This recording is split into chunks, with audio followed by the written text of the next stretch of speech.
지금 민주당 소식부터 보면 민주당 정당대회 돈봉투 살포 의혹 받고 있는 송영길 전 대표 어젯밤에 구속됐죠? 예, 어젯밤 11시 59분에 법원이 송영길 전 대표 구속영장 발부를 했는데 0시 딱 그 연합뉴스 속보가 0시 00분에 딱 떴더라고요.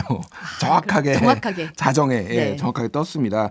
그래서 재판부는 거액의 불법 정치자금을 수수하고 당대표 경선과 관련한 금품 수수의 일정 부분 관여한 점이 소명됐다고 했습니다. 그리고 증거인멸 염려가 있다라고 했는데 그러니까 증거인멸 우려가 이제 검찰이 주장한 게 이런 거예요.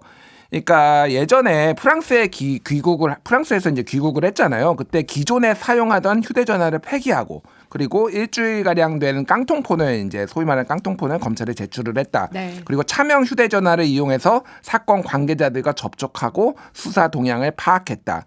그리고 이제 평화와 먹고 사는 문제 연구소가 있는데 여기 컴퓨터 하드디스크를 갑자기 이제 검찰 수사가 들어가니까 교체를 하고 그리고 이와 관련해서 지금 보좌관이었던 박용수 씨가 지금 재판을 받고 있는데 이쪽에서 이제 이거를 주도했다. 그러니까 긴밀한 이제 연관이 있다. 이런 것들을 검찰이 주장을 했고요. 요게 좀 받아들여졌다. 이렇게 보시면 될 것 같아요. 그래서 특히 이제 송영길 캠프에서 이제 선거 때 전당대회 때 뿌린 돈 중에 6,650만 원은 송영길 당시 후보도 알고 있었다. 법원은 이렇게 좀 이제 인정을 했습니다. 네. 그래서 송 전 대표는 검찰이 정치적 목적으로 기획 수사를 벌인다 이렇게 주장을 했지만은 지금으로서는 좀 정치적 위기 상황에 몰렸다 이렇게 보시면 될 것 같고요. 검찰은 이제 돈봉투 수사 정당성을 확보를 했다 이런 입장입니다. 그래서 지금 20여 명의 지금 돈봉투 수수자들 이런 사람들이 이제 명단까지 지금 나온 상황인데 지금 차례로 순차적으로 지금 수사를 하겠다 이런 거고 특히 이제 그 이정근 사무부총장 휴대전화에서 이제 녹취가 나왔었잖아요. 네. 거기에서 좀 실명이 거론된 사람들이 있거든요. 그리고 윤관석 의원이 지금 이제 재판을 받고 있는데 이정근 사무부총장이 나와가지고 거기에서 증언을 한 게 몇 개가 있어요. 그래서 누구는 받았다. 뭐 이거는 막 사실이다 이런 식으로 얘기를 해서 그런 의원들 중심으로 일단은 수사가 좀 진행될 것으로 보입니다. 네. 안 그래도 지금 방금 언급하신 윤관석 의원 같은 경우 지금 수감 중인데 검찰이 징역 5년을 구형했죠. 예, 검찰은 어제 서울중앙지법에서 열린 결심 공판에서 정당법 위반 혐의로 기소된 윤관석 의원에게 징역 5년을 선고해달라고 재판부에 요청을 했습니다. 그리고 같이 이제 돈봉투를 살포한 혐의가 있는 강래구 전 한국감사협회장은 징역 3년을 이제 구형을 했습니다. 네. 그래서 윤 의원이 2021년 민주당 전당대회에서 총 6천만 원을 살포했다라고 하는 것이 이제 검찰의 주장이에요. 그래서 유사 사건에 비해 유례 없이 규모가 크다. 그리고 검찰은 또 실제 당선된 송 대표에 의해서 윤관석 의원이 민주당 사무총장에 임명됐다. 그러니까 이게 일종의 이제 뭐 불법적인 행위를 하고 이거의 대가로 뭔가를 이제 자리를 받았다 이런 주장을 한 거죠. 그래서 검찰은 윤관석 의원이 2021년 4월 경선 캠프 관계자로부터 2번에 걸쳐 국회의원에게 제공할 목적으로 현금 6천만 원을 수수했다 이렇게 보고 있습니다. 그리고 강래구 전 협회장의 요청에 따라서 사업가 김모 씨가 송 전 대표의 보좌관에게 제공한 5천만 원과 캠프 내 돈 1천만 원을 합해 돈봉투 자금 6천만 원이 이제 마련됐다고 보고요. 윤 의원이 민주당 의원에게 20개 그러니까 300만 원씩 20개에서 6천만 원이잖아요. 네. 이거를 살포했다 이렇게 검찰은 주장하고 있습니다. 네. 아무래도 이제 송 전 대표 구속으로 이제 지금도 아까도 뭐 법정에서 나온 실명 의원들 상대로 이제 좀 확대할 거다, 수사 확대할 거다 이런 얘기를 했는데 이게 이제 총선 판도에 어떤 영향을 미칠까? 그게 좀 궁금하잖아요. 그러니까 여러 가지 조금 민주당에 이제 파장이 있을 수밖에 없는데 첫 번째는 이제 어쨌든 지금 탈당을 했다고 하지만은 이제 전직 대표잖아요. 네. 그러니까 아무래도 민주당의 도덕성 이런 것들에 조금 타격을 받을 수밖에 없다라는 거 첫 번째. 두 번째는 지금 송영길 전 대표야 뭐 출마를 안 하지만은 지금 돈봉투를 받았다고 얘기하는 그러니까 의심되는 분들 상당수는 지금 출마를 준비하고 있거든요. 네. 그러면 이게 이제 수사가 뭐 유죄 확정이 될 가능성은 없잖아요. 총선 전에. 그럼 이 사람들을 공천을 줄 것이냐 말 것이냐. 만약에 이걸로 컷오프를 하면은 다른 수사를 받는 사람들도 상당히 많잖아요. 예를 들면 노웅래 의원, 뭐 이분도 이제 본인은 아니라고 주장을 하고 있고 그런데 어떻게 할 것이냐. 다른 무엇보다도 이재명 대표도 그러면은 재판을 쫙 받고 있는데 이거는 그럼 어떻게 할 거? 어떤 기준을 적용을 할 것이냐. 이거 자체가 조금 굉장히 애매해진다라는 겁니다. 그리고 어쨌든 지금 민주당도 여러모로 뭐 국민의힘이나 정부 여당이 못해서 그렇지 민주당이 잘한다는 소리는 지금 듣지 못하는 상황인데 네. 당내 쇄신의 목소리 그리고 어떤 뭐 사법 리스크 이런 것들을 해소해야 된다 이런 목소리들이 점점 커질 것 같습니다. 오늘 윤재호 국민의힘 원내대표 겸 당대표 권한대행은 원내대책회의에서 586 운동권의 씁쓸한 윤리적 몰락이다 이렇게 얘기를 했습니다. 그들은 1980년대 운동권 경력으로 국회의원이 됐지만은 그들의 인식과 윤리는 그 시대에 머물러 있다. 그래서 많은 청년이 586 운동권 청산을 외치고 있다 이렇게 얘기를 했습니다. 그래서 국민의힘이 뭐 뒤에도 얘기했죠. 뭐 한동훈 비대위원장이 뭐 만약에 되고 그러면은 이번 총선의 프레임 하나를 586 청산 이런 걸로 좀 들고 나올 가능성이 점점 커지고 있다 이렇게 봐야 될 것 같아요. 네. 제일리님이 넥타이가 다당 넥타이라고 색깔이 다 섞여 있다고 얘기를 하시네요. 네. 국민의힘으로 얘기를 좀 넘어가면 어제 안 그래도 국회의원과 원외 당협위원장들이 모여서 연석회의 갖는다고 했는데 이제 가졌는데 결론을 내지 못했어요. 예. 한동훈 장관을 비대위원장을 올릴지 말지 뭐 약간 의견이 좀 많이 갈렸다 그러더라고요. 이게 어제 이 찬반의 한동훈 비대위원장 찬성과 반대의 비중이 언론마다 보도마다 다르더라고요. 어떤 데는 8대 2다. 그러니까 장혜찬 의원이 그렇게 얘기했죠. 장혜찬이 이제 8대 2다라고 얘기를 했는데 어떤 데는 6대 4 사실상 반반이었다 뭐 이야기하는 데도 있고 그래서 요거를 뭐 본인들이 좀 유리하게 많이 해석을 한다라는 건데 확실한 거는 반대 목소리가 심상치 않았다 이렇게 보시면 될 것 같아요. 네. 어제는 33명이 발언을 했습니다. 네. 그래서 친윤 그룹을 중심으로 한동훈 장관의 비대위원장 추대론 이런 거를 좀 많이를 얘기를 했어요.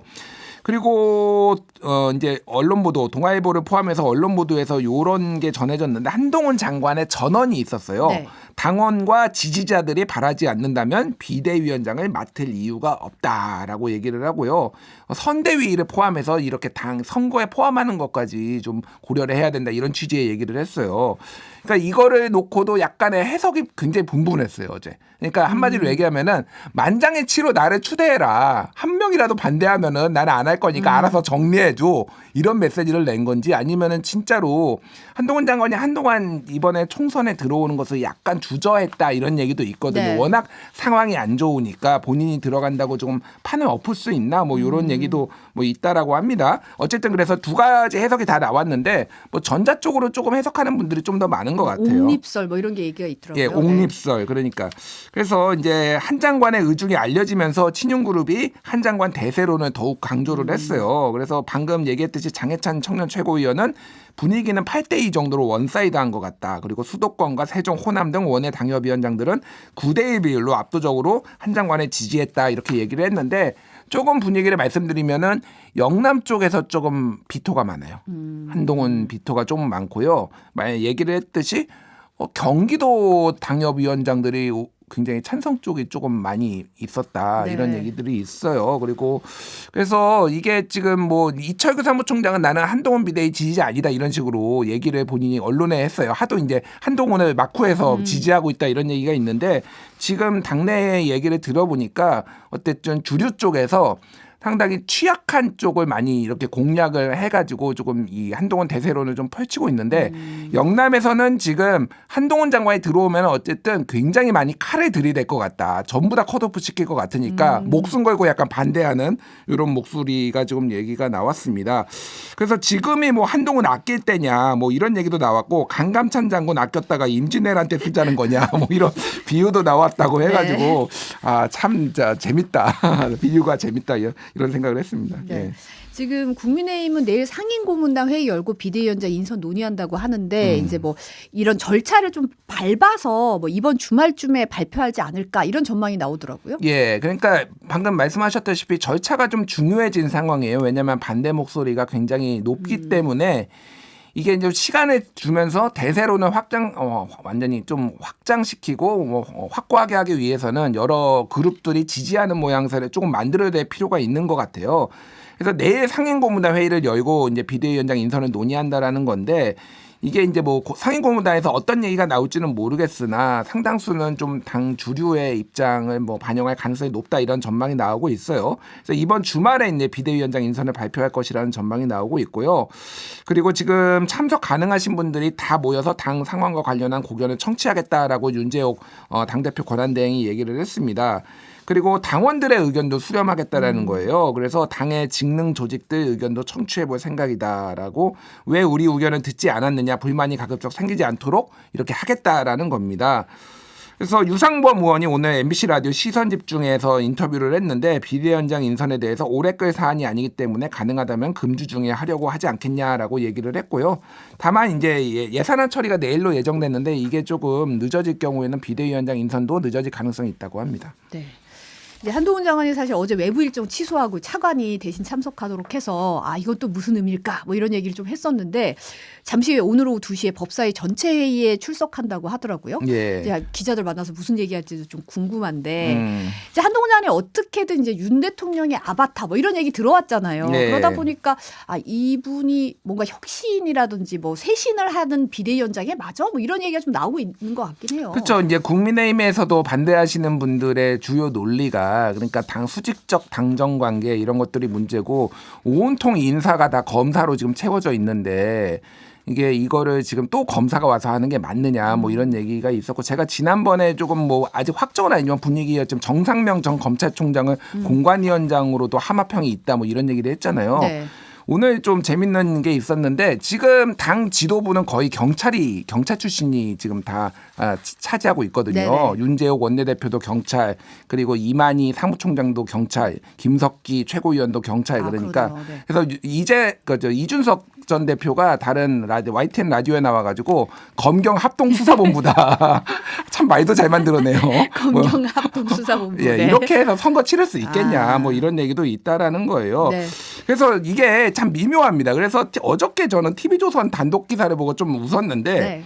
TV조선의 이제 국민의힘 한 소속 광역단체장이 이렇게 얘기를 했다라는 거예요. 최근 윤 대통령이 한 장관에 대해 정치 경험이 없지만 머리가 좋고 센스가 있어 상황을 잘 돌파해 나가지 않겠냐라고 얘기를 했고 이어서 현재 거론되는 비대위원장 후보 중에 내 말을 가장 안 듣는 사람이다. 안 들을 것이다. 이렇게 얘기를 했다라는 거예요. 그러니까 이게 소위 말해서 이제 윤심 아바타, 뭐 윤석의 아바타에다가 수직적 당정 관계 이런 거에 대한 우려를 이게 사실인지 아닌지는 저는 모르겠습니다. 어쨌든 네. 뭐 이렇게 이분이 이런 식으로 얘기를 해서 좀 불식시키려는 거 아니냐 이런 해석이 나왔습니다. 네. 근데 최근에 법무부가 이 전두환 정권 프락치 강요 국가배상 소송에서 국방부의 항소 포기 의사에도 항소를 지휘했다가 뒤늦게 번복한 사실이 드러났어요. 예, 1심 선고 뒤에 항소 여부를 밝히지 않았었는데 법무부가 항소 기한 2주 마지막 날 오후 늦게서야 피해 회복을 돕기 위해 항소를 포기한다는 보도자료를 냈는데 국가폭력 피해자는 일주일 전에 지병으로 세상을 떠나서 국가의 사과를 이제 받지 못했습니다. 네. 그래서 어제 이제 전두환 정권 뿌락지 강요 국가배상 소송과 관련해서 국방부가 법원에 제출한 항소장과 항소 포기서 등을 종합하면은 소송 수행청인 국방부는 지난 14일 오전 11시 10분쯤 법원에 항소장을 제출을 했습니다. 네. 그래서 한동훈 법무부 장관이 항소인으로 적시는 항소장에는 1심 판결 준 피고 이제 대한민국이죠. 피고 대한민국이 패소한 부분에 대해서 전부 불복함으로 항소를 제기한다고 적혀 있었습니다. 그래서 이제 지난달 22일에 서울중앙지법은 이게 뿌락지 활동에 강요당한 박만규 이종명 목사에게 국가가 9천만 원과 지연 이자를 지급하라고 판결을 했는데 이를 받아들일 수 없다는 항소장이었습니다. 그래서 같은 날 오후 5시 25분쯤 국방부는 돌연 항소 포기서를 법원에 제출을 했고 그런데 6시간 만에 이제 입장이 이제 번복이 된 거예요. 네. 그래서 이제 법무부가 사실상 이제 과거사 바로잡기의 일환으로 이제 항소를 포기하는 듯한 자료를 냈다라고 하는데 한겨레가 취재를 했는데 항소를 고집한 거는 법무부였다라고 하고요. 소송 수행청인 국방부는 법원의 1심 선고 뒤에 줄곧 항소 포기를 주장을 해왔다고 합니다. 하지만 서울고검과 법무부가 항소하라고 지휘를 했고 어쩔 수 없이 항소장을 제출했다라는 겁니다. 그래서 이제 한동훈 장관이 그동안 이를테면은 뭐 제주 4.3 사건 뭐 이런 거라든지 여러 가지와 관련해서 좀 과거사 한동훈의 법무부가 과거사에 대해서 좀 유화적인 이런 문제를 본인이 해결하겠다 이런 문재인 정부 법무부가 못한 거를 내가 하겠다 뭐 이런 얘기를 했는데 이게 조금 그동안의 어떤 본인의 행적 뭐 발언과 좀 배치되는 거 아니냐 뭐 이런 얘기들도 좀 나오고 있습니다. 네.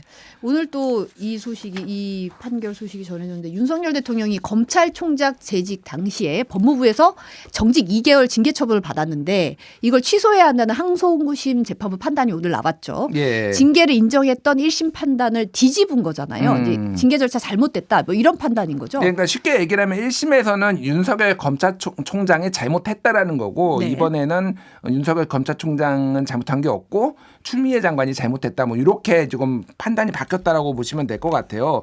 그래서 윤석열 대통령은 이제 추미애 법무부 장관 시절인 2020년 재판부 사찰 의혹 문건을 작성 배포하고 검사로서 정치적 중립을 훼손했다는 이유로 법무부에서 정직 2개월 징계 처분을 받았는데 요게 이제 가처분 신청을 내 가지고 요거는 이제 본안 소송에서 다뤄야 된다라고 이제 법원의 판단이 나왔고 네. 그래서 본안 소송이 진행이 됐는데 이제 1심 재작년 1심 재판부는 정치적 중립 훼손을 제외한 징계 사유 3건이 인정된다면 징계가 유효하다고 이제 판단을 했어요. 근데 이번에 이제 이게 뒤집힌 거죠. 네. 근데 이제 논란이 되는 것은 이번 재판에서 피고였던 법무부가 재판을 일부러 져주려 했다라는 논란이 있어요. 그러니까 법무부가 1심에서 이제 승소를 한 거죠. 그때는 이제 문재인 정부의 법무부였지만 어쨌든 네. 법무부가 승소를 했는데 승소를 이끈 변호사 3명을 모두 해임해 버렸다라는 거예요. 이겼는데. 예, 이겼는데. 그리고 정부 법무공단 변호인들을 대리인으로 임명을 했어요. 네. 그래서 피고인 법무부가 자신들의 인사권자인 대통령이 상대였던 소송에서 이기려는 의지를 보이지 않았다. 고의로 져준 것 아니냐 뭐 이런 얘기를 하고 항소심 재판부가 특히 재판 과정에서 왜 법무부 대리인들은 변호사들은 이런 거 제대로 준비도 못 해와요? 라고 하면서 질타까지 했다라는 거예요. 너무 준비가 미흡하다. 질타까지 받았다. 그래서 법무부가 이길 의지가 1도 없었다. 이런 뭐 세간의 평가인데 뭐 법무부에서는 뭐 그런 건 아니다라고 해명을 하고 있지만 결과는 또 이렇게 뒤집혀서 나왔습니다. 추미애 전 장관이 SNS에 패소할 결심. 이렇게 패소할 결심 시나리오 참 재판쇼도 잘한다 이런 평가를 지금 올렸습니다. 네. 다음은 이제 어제 영화 기리의 김대중 시사회에서 이제 이재명 더불어민주당 대표와 김부겸 전 총리가 만났죠. 어떤 말이 오갔나요? 일단 어제는 이제 이낙연 전 대표도 이 시사회에 참석하는 거 아니냐 며칠 전까지는 그런 얘기가 나왔는데 이제 그 이낙연 대표는 이제 그러니까 시간대가 좀 달랐던 네. 것 같아요. 그래서 7시 시사회에 참석을 했다라고 하고 일단 김부겸 전 총리가 이재명 대표에게 당을 위해서 더 큰 폭의 행보를 해달라라고 당부를 했다고 합니다. 김부겸 총리는 이낙연 전 대표의 신당 창당 추진 그리고 당내 비주류의 이재명 대표 사퇴 요구 등과 관련해서 좀 포용적으로 좀 대승적으로 해라 이렇게 얘기를 했다라고 하고 그리고 이낙연 전 대표도 포용해야 한다는 취지냐 이런 질문에는 당연히 그렇게 봐야 하지 않겠냐라고 답변을 했습니다. 그리고 지금 얼마나 어렵게 만들어진 정치적 큰 흐름이냐 민주당의 취지로 그동안의 역사를 그걸 더 큰 물줄기로 만들어주셨으면 좋겠다 이렇게 얘기를 했고요. 네. 이재명 대표는 지금 상황에서 가장 중요한 것은 민주주의와 민생경제 후퇴 퇴행을 맞는 것이다. 백지장을 맞들어야 하는 상황이어서 모두가 함께 힘을 합칠 수 있도록 저도 최선을 다하겠다라고 얘기를 했습니다. 그래서 굉장히 원론적인 얘기였어요. 사실은 원론적인 얘기였고 아주 큰 정치적 의미를 두기는 조금 힘든데 일단은 내일 네. 20일에 별도로 두 사람이 만나서 얘기를 할 거라고 합니다. 그리고 이재명 대표는 28일에는 정세균 전 총리와도 개별 회동을 한다라고 하는데 일단 김부겸 총리는 내일 지금 네. 선거제도와 관련해서 좀 여러 얘기를 좀 하려고 한다라고 알려져 있어요. 그리고 뭐 이거는 개인적인 얘기지만은 또 중요한 일정이니까 내일 민주당 초선 의원 더민초가 선거제도와 관련해서 토론회를 개최를 합니다. 가시잖아요. 예, 제가 그래서 발제자 중에 한 명이에요. 한 네. 명은 최병천 민주연구원 부원장이 오는데 이분은 병립형으로 회귀를 해야 된다 이런 주장을 해서 자료를 준비하실 거고 저는 준연동형 비례대표제를 유지를 하는 게 민주당에게 실리적으로도 명분은 물론 실리적으로 낫다 이런 이제 준비를 할 거라서 여기에서 또 이제 민주당의 의원들이 좀 많이 듣고 참고를 하고 좀 판단할 것으로 보입니다. 네, 요거 언론계라서 이제 요 소식이 저는 좀 있었는데 박민 KBS 사장이 어제 과방위 전체회의에 출석해서 TV 수신료 분리징수와 관련해서 재정 악화 대책으로 인건비 1,000억 원을 삭감하겠다 이런 발언을 해서 좀 논란이 일고 있는데 과방위원장인 장제원 의원도 좀 깜짝 놀라는 분위기였어요. 와, 요거는 진짜 어제 그 유튜브를 한번 따로 찾아보셨으면 좋겠어요. 이게 어떤 일이었냐면 이제 결산 KBS가 이제 결산을 해야 되는데 그거와 관련해서 KBS 수신료 이제 분리징수가 되고 있잖아요. 정기료하고 분리징수를 하고 있잖아요. 그래서 수익 감소분이 얼마나 되느냐 이렇게 얘기를 했는데 지금 2,600억 원 정도가 지금 조금 부족해질 것 같다 이렇게 박민 사장이 얘기를 했는데 1차적으로 각종 비용을 줄여서 800억 원을 절감하고 2차로 인건비 20% 절감을 계획하고 있다라고 박민 사장이 얘기를 20%, 했어요. 네. 그러니까 인건비가 5천억 원인데 이인영 의원 민주당 의원이 물어봤어요. 인건비가 5천억 원인데 20%면은 1,000억 원 이상을 빼겠다는 얘기냐라고 얘기를 하니까 그런 대책을 할 수밖에 없다. 지금 박민 사장이 이렇게 얘기를 하니까 장제원 과반위원장이 제가 좀 당황스럽다. 다 생활인인데 KBS 직원들도 다 생활인인데 이거를 어떻게 이런 식으로 하느냐.